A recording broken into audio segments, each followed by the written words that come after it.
안녕하세요. 당신의 건강주치 MC 이경주입니다. 당신의 건강주치에서는 다양한 분야의 전문 주치의를 모시고 나를 위한 맞춤 진료와 특급 처방을 해드리고 있습니다. 벌써 많은 분들이 당신의 건강주치 덕분에 질병에 대한 걱정하는 마음을 내려놓고 계시다는 반가운 소식이 들리고 있습니다. 참 다행이에요. 질병에 대해서 걱정하기보다는 잘 알고 예방하고 그에 따른 적절한 치료를 할 수 있도록 돕는 것, 그게 바로 당신의 건강주치의가 지향하는 목표입니다. 자, 그럼 오늘의 건강주치 바로 만나볼까요? 선생님, 안녕하세요. 네, 안녕하세요. 신경외과 전문의 조성윤입니다.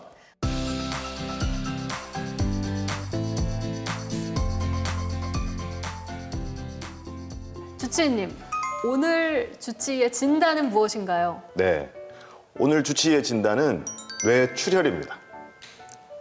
뇌출혈, 이거 뇌졸중의 하나 아닌가요, 선생님? 네, 맞습니다.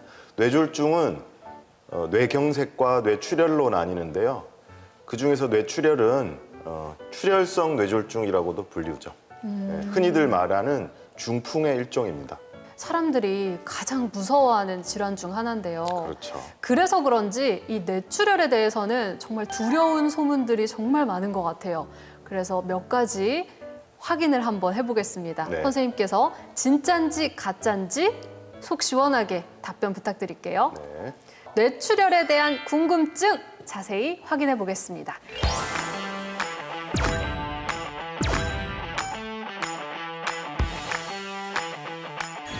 제가 뇌출혈에 대한 소문들 진짜 많이 들었거든요, 선생님.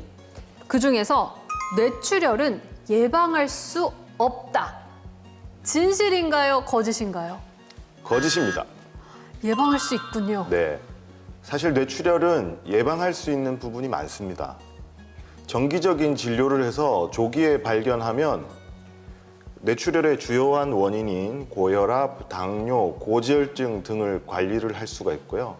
또 자기 스스로도 금연, 금주, 운동, 체중 관리 등을 통해서 충분히 예방할 수 있는 여지가 있습니다. 아, 다행입니다, 선생님. 저도 여쭤보면서 사실 조마조마했거든요. 뇌출혈 예방 가능한 질환이었습니다. 다음 궁금증 들어가겠습니다. 모든 뇌출혈은 강한 두통을 동반한다. 이건 진실인가요? 거짓인가요? 이것도 거짓입니다. 소량의 출혈일 경우에는 두통보다는 다른 증상이 우선되는 경우도 있기 때문에 꼭 이것을 강한 두통이 동반된다 이렇게 얘기해서는 안 됩니다. 무조건 강한 두통이 동반되는 건 아니다. 네. 자, 그럼 다음 궁금증입니다. 뇌출혈에 걸리면 인생 끝이다. 이거 여쭤보면서도 정말 두렵습니다. 진실인가요? 거짓인가요? 다행히 이것도 거짓입니다. 아, 정말 다행입니다. 많은 분들이 다들 이렇게 생각하시거든요. 네, 그렇게들 생각 많이 하시는데 사실 그동안도 특히 요 한 20여 년간 신경외과학이 크게 발전을 했습니다. 뇌수술 분야, 뇌혈관내 수술 분야가 많이 발전을 해서 다양한 수술이나 약물 치료가 개발이 돼서 급성기의 위험성을 잘 넘기고 재활 치료를 열심히 하면 생각보다 일상생활로 잘 복귀할 수 있는 경우가 꽤 많습니다. 정말 다행이고 선생님 말씀 들으니까 위로가 좀 됩니다. 그러면 우리가 희망을 갖고 뇌출혈에 대한 주치의의 맞춤 진료 받아볼까요?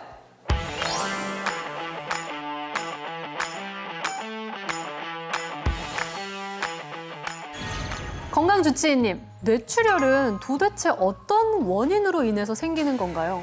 뇌출혈은 혈관이 터지는 병입니다. 그 뇌출혈 중에서 여러 가지 이유가 있을 수 있지만 제일 흔한 이유 두 가지를 가지고 오면요. 뇌내출혈, 뇌 안에 출혈이 생기는 경우는 고혈압 때문에 생기는 경우가 아주 많습니다. 그래서 당뇨나 고지혈증이나 나쁜 식습관, 또 운동 부족, 비만 이런 것들이 혈압을 올리고 그것으로 인해서 뇌혈관이 터져서 생기는 뇌내출혈이 아주 많습니다. 그 다음으로 또 많은 원인 중에 하나가 뇌지주막하 출혈이라는 병이 있는데 그 병을 일으키는 그 출혈을 일으키는 주된 원인은 뇌동맥류라는 것입니다. 뇌동맥류라는 것은 혈관이 부풀어서 어느 순간 빵 터지는 것인데요.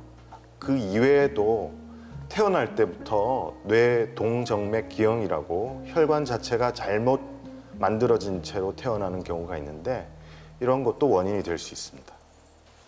말씀드린 원인 중에서 제가 가장 오늘 강조하고 싶은 내용이 뇌동맥류입니다. 그래서 뇌동맥류 설명하기 위해서 제가 뭔가를 준비해 왔는데요. 네, 궁금해요. 주머니 속에서 풍선을 가지고 왔습니다. 제가 일단 풍선을 한번 불어볼게요. 네. 금세 부풀었죠? 네. 제가 방금 후 하고 불어서 풍선을 부풀었지만 혈관의 경우에는 심장이 뛸 때마다 혈압이 있기 때문에 뇌혈관이 이렇게 부풀어 오를 수가 있습니다. 선생님께서 풍선을 불어서 설명을 해주시니까 어우, 쉽게 바로 이해가 됐어요. 일반적인 혈관은 이렇게 부풀지 않겠지만 혈관벽의 특정 부분이 약해지면 어느 순간 이렇게 조금씩 부풀어 오를 수가 있습니다. 아, 그러다가 터지는 거예요? 그렇죠. 여기서 제가 더 불면 네. 터질 수 있겠죠. 무서운 질병이네요. 네. 그래서 사실은 이렇게 터지기 전에 미리 발견을 하면 네. 쉽게 치료를 할 수가 있는데 안타깝게도 터지기 전에 증상이 별로 없기 때문에 모르고 지내다가 어느 순간 빵 터질 수가 있습니다. 터져버리면 그냥 끝나는 거 아닌가요? 터졌을 경우에도 여러 가지 치료 방법이 있는데요. 그 치료를 논하기 전에 원인에 대해서 좀 더 명확하게 했으면 좋겠어요. 네, 궁금해요. 뇌동맥류는 어떤 원인으로 생기는 건지. 그런데 사실 원인을 잘 모릅니다. 원인을 모른다고요? 네. 의사들이 많은 것을 알고 있을 것 같지만 사실 대부분의 병의 원인을 잘 모르는 경우가 많습니다. 뇌동맥류의 경우도 정확한 원인을 모르지만 여하튼 혈관벽이 어느 순간 조금씩 안 좋아져서 그쪽 부분이 부풀어 오른다 이렇게 알고 있고요. 거기까지는 파악이 됐어요. 그래서 전 인구의 통계에 따라 많은 차이가 있긴 하지만 약 1%, 100명 중에 1명 정도는 방금 보여드린 뇌동맥류를 가지고 삽니다. 아, 그러면 이거 터지기 전에 뭔가 전조 증상이 있을 것 같은데 뭔가 알아차릴 수 있을 만한 뭔가 신호가 있나요? 이거 어려운 거 아니에요? 안타깝게도 그런 신호가 없습니다. 와, 그러면 그냥 우리도 모르는 사이에 터져버리는 거잖아요.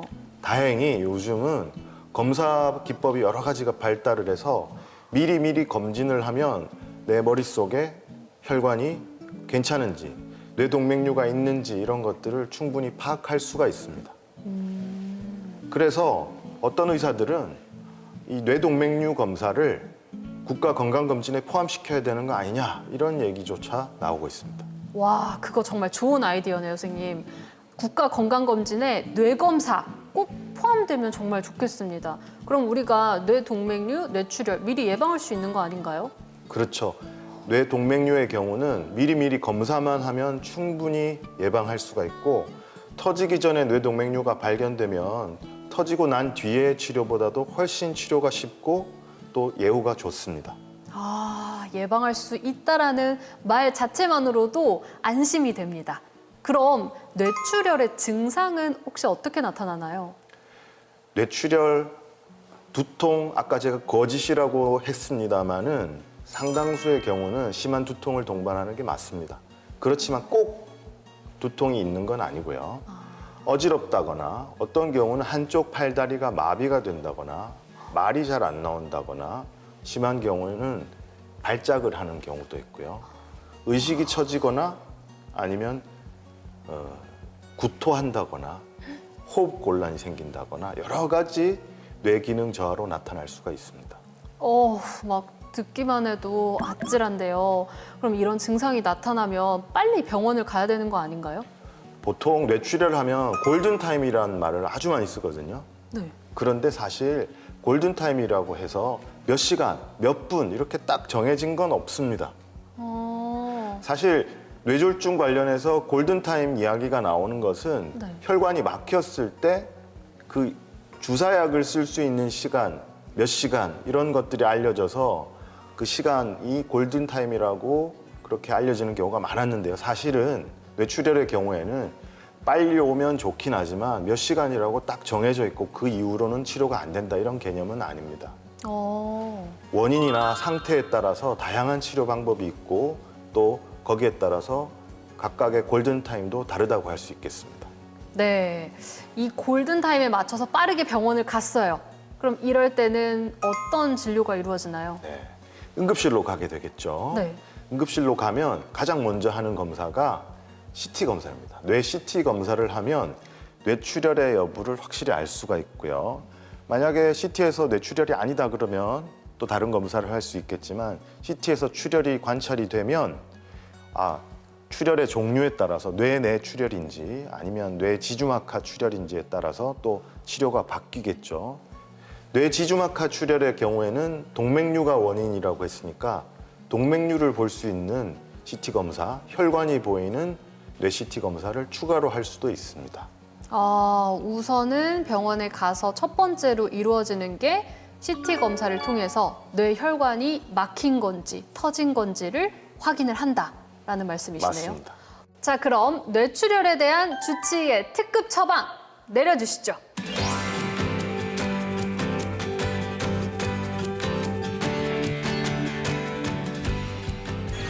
뇌출혈 어떻게 치료하면 될까요? 뇌출혈의 종류에 따라서 특급 처방이 좀 다릅니다. 먼저 뇌 내 출혈은 주로 고혈압이 원인이라고 했지 않습니까? 그래서 약물로 먼저 혈압을 조절하는 것이 응급 상황에서도 가장 중요합니다.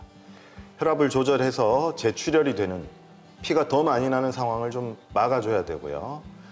거기에 따라서 뇌압이 높을 경우에는 또 뇌압을 조절하는 약물 치료를 기본적으로 해야 됩니다. 그런데 약물만으로는 힘들 정도로 출혈량이 이미 너무 많다. 그러면 머리를 열어서 하는 개두술을 통해서 핏덩어리, 혈종을 끄집어내는 수술을 할 수도 있고요.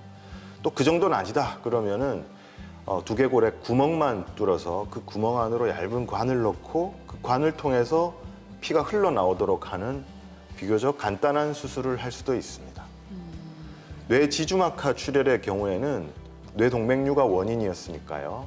CT로 혈관을 다시 촬영해서 정확한 위치를 파악한 다음에 뇌동맥류가 있다라고 판단이 되면 뇌혈관 조영술이라는 정밀 검사를 합니다.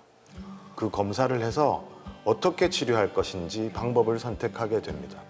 그런 치료를 할 때는 주로 다리 쪽에 있는 혈관을 타고 복부, 흉부, 대동맥을 지나서 뇌까지 올라가고요. 뇌에서 문제가 되는 뇌동맥류가 있는 부분을 찾아서 뇌동맥류 안으로 지혈이 가능한 주로 코일이라는 물질을 집어넣어서 치료를 하게 됩니다. 치료법 이야기 들으니까 이 뇌출혈이라는 질병 정말 무서운 질병이구나라는 생각이 들어서 아예 생기지 않도록 예방해야겠다라는 생각밖에 안 들어요. 맞습니다. 선생님께서도 아까 뇌출혈은 예방 가능한 질환이다라고 말씀을 하셨어요. 그럼 우리가 이 뇌출혈 안 생길 수 있도록 관리할 수 있는 방법 있을까요? 생활 속에서 뇌출혈을 관리할 수 있는 방법들이 여러 가지가 있습니다. 사실 이미 다 알고 계시는 내용들인데 제가 한 번 더 짚어드릴게요. 금연, 금주 얘기 많이 나오죠. 네. 그게 얼마나 중요하냐면 금연 같은 경우는 우스갯소리로 의과대 학생들 시험 볼 때 병의 원인에 대해서 써라 그러면 못 외웠으면 금연, 흡연 이렇게 딱 쓰면 우선 맞습니다. 와, 이건 무조건 정답인 거네요. 네, 무조건 정답이고 특히 뇌혈관의 경우에는 흡연이 아주 안 좋습니다. 그리고 술도 안 좋죠. 술도 단 한 잔도 좋지 않아요. 그렇지만 굳이 둘 중에 나쁜 놈 한 놈만 잡으라 하면 담배, 흡연이 훨씬 더 좋지 않습니다. 이 방송 듣고 정말 충격을 받으신 분들 많으실 것 같아요. 네. 흡연도 안 된다, 술도 안 된다. 도대체 난 어떻게 하라는 거냐. 흡연이 조금 더 안 좋다고 네. 말씀하셨습니다. 여기 지금 장내가 술렁이고 있는 것 같아요. 네, 맞아요. 다들 지금 긴장하신 것 같아요. 다들 긴장을 많이 하셨어요. 네. 그 다음에 또 다 알고 있는 내용, 식사. 싱겁게 먹고 덜 기름지게 먹고 덜 달게 먹고 채식 위주로 하고 이미 다들 알고 있잖아요. 그렇죠. 더 중요한 것은 나쁜 음식을 피하는 겁니다. 나쁜 음식을 피하라. 인스턴트 안 좋죠. 기름진 거, 안 좋은 거 다 알고 계시죠? 네. 너무 짠 거, 안 좋은 거 알고 있지만 우리 국물, 찌개 국물 한 많이 숟갈 더 먹죠. 이런 게 문제예요. 이런 게 문제인데 다들 잘 못 지키시는 거죠. 되게 쉬운 걸 말씀해 주신다고 했는데 가장 어려운 걸 말씀해 주고 계십니다. 또 다른 예방법 있을까요? 아마 우리 아나운서님 보고 대답하라고 그래도 다 하실 수 있을 거예요. 매일 운동하면 제일 좋죠. 그렇죠. 뭐 오래 하면 더 좋죠. 그래서 뭐 보통 30분 이상 운동하라 이렇게 저도 권유를 합니다만 쉽지 않은 일이고, 그래서 다들 보면 오래는 해야 되겠고 힘들고 그러다 보니까 걷기를 많이 하세요. 물론 걷기도 안 걷는 것보다는 좋습니다만, 걷다가도 어느 구간은 좀 빨리 걸어서 숨이 막 찰 정도로 힘들게 운동을 해주는 게 포인트입니다. 네. 그 다음은 체중. 체중 얘기 나오면 제가 좀 약해지는데 적정 체중, 체질량 지수를 유지하는 게 좋습니다. 그런데 너무 엄격한 면이 있습니다. 보면 체질량 지수가 너무 엄격해서 실제로 지키기 어려운 경우가 많기 때문에 너무 그것을 꼭 지키려고 하기보다는 적당한 체중을 유지하려고 조금 애를 쓰면서 운동도 동반하는 그런 개념을 갖고 계시면 되겠고요. 그리고 잠이 보약입니다. 충분히 푹 자야 되거든요. 근데 못 자게 하는 것들이 많아요. 다시 돌아가면 술, 그렇죠. 안 좋아요. 그래서 잘 잘 수 있도록 관리를 하셔야 되고요. 또 똑같은 얘기 계속 나옵니다.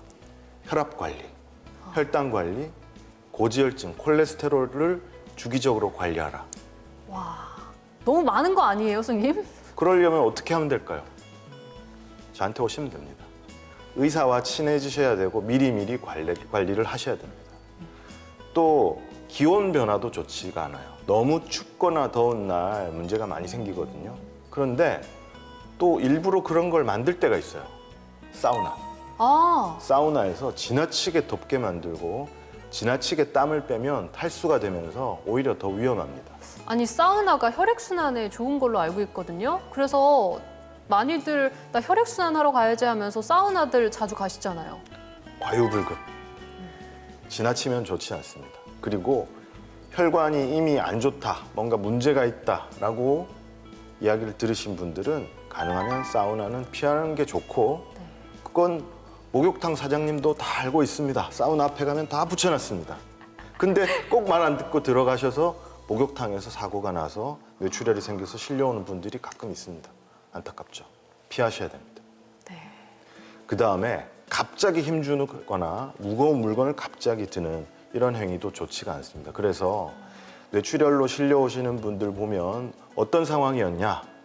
부부관계했다거나 아니면 헬스클럽에서 무거운 벽기를 갑자기 들었다거나 아니면 일하다가 공사장에서 엄청나게 무거운 물건을 갑자기 들었다. 이런 분들이 종종 있습니다. 네. 그래서 뭔가 운동이나 무거운 물건 들기 할 때는 충분히 몸을 풀어주고 몸이 이완된 상태에서 준비 운동하고 나서 하셔야 됩니다.